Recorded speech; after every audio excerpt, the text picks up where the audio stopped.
As we discussed tonight, the coronavirus pandemic continues to devastate communities and has taken a toll on countless families. Now, we take a moment to remember some of the lives lost. Lloyd Cornelius Porter was gregarious, entertaining, and loving. His brother said he carried on the spirit of their mother, a minister, by uniting people in his Brooklyn neighborhood cafes. Lloyd welcomed the customers, and his wife Hillary cooked. Also a professional actor, his family said Lloyd's sparkle, wit, and artistic qualities came through in his 11-year-old daughter, Macklemore. Lloyd was 49 years old. Maïma Daba Fanvoule's work in public service spanned 5 decades and several countries.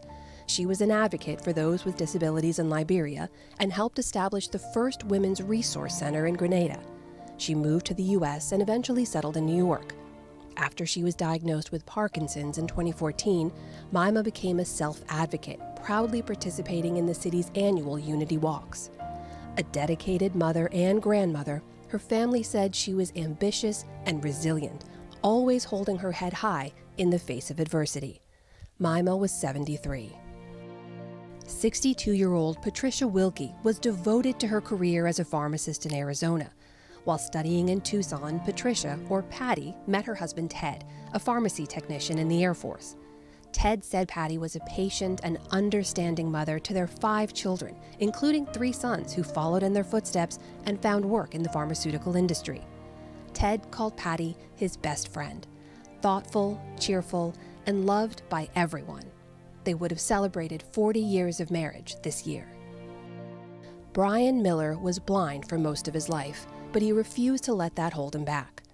Through his work at the Department of Education and various advocacy groups in the Washington, D.C. area, he helped institute policies to aid the blind. Brian's mom said he had great energy and a love for history, music, and travel. That included his plan to visit 100 different countries in his lifetime. He made it to 65. Brian was 52 years old. 28-year-old James Simpson was a natural at connecting with others. His family called him a gentle giant, with a smile and energy that could light up a room. Growing up in foster care in Sacramento, James developed a passion for helping young people.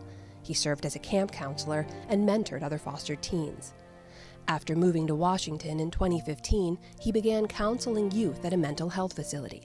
Those who knew him said despite life's challenges, James was selfless and always positive. All examples of lives well lived. And a thank you to all their friends and family for sharing their stories with us.